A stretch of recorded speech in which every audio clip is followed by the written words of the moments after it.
আমি আজকে আপনাদের কাছে একটি বিষয়ে প্রশ্ন রাখতে চাই। আমি এখানে ২টি টমেটোর ক্ষেত আপনাদের সামনে দেখাবো। দেখতে পাচ্ছেন একটি ক্ষেত। এই যে ক্ষেত দেখতে পাচ্ছেন। এইখানে গাছগুলো কিভাবে হেলে আছে সেটা কিন্তু আপনারা নিজে চোখেই দেখতে পাচ্ছেন। তো এই হচ্ছে এই টমেটো ক্ষেতটা। পুরো ক্ষেতটাই কিন্তু ঠিক এইভাবেই গাছগুলো দেওয়া আছে। এই গাছগুলো কিন্তু খুব ভালোভাবে বেঁধে দেওয়া হয়নি।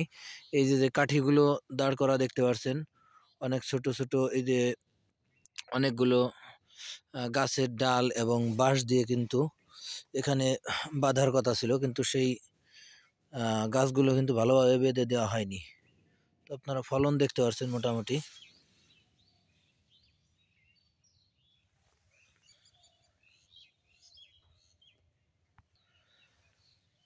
তো যদিও আমি আজকে আপনাদেরকে লাউ ক্ষেত দেখাতে আসিনি, আমি এসেছি আপনাদের কাছে একটি প্রশ্ন রাখতে।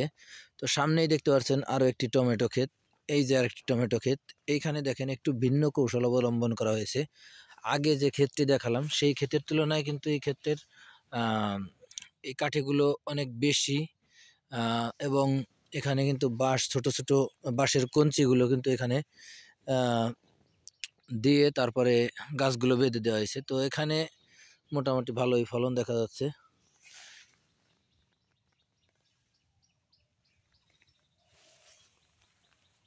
তো এখন আপনাদের কাছে প্রশ্ন হচ্ছে, এই যে ২টি ক্ষেত দেখালাম, ২টি ক্ষেতে ২ ধরনের কৌশল অবলম্বন করা হয়েছে, ২ ধরনের পরিচর্যা করা হয়েছে। তো এইখানে কোন ক্ষেতে কি ধরনের ফলন পাওয়া যাবে বলে আশা করছেন?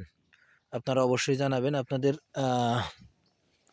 ধারণাটা একটু এখানে শেয়ার করবেন। আমি জাস্ট আপনাদের কাছে প্রশ্ন রাখলাম, কোন ক্ষেতে ফলন বেশি হবে, কোন কৌশলটা সবচেয়ে ভালো হবে? প্রথমে যেই কৌশলটা দেখিয়েছিলাম নাকি এখন যেই কৌশলটা আপনাদের সামনে দেখালাম, এবং ফলনও কিন্তু আপনাদের সামনে তুলে ধরেছি, দেখতে পাচ্ছেন।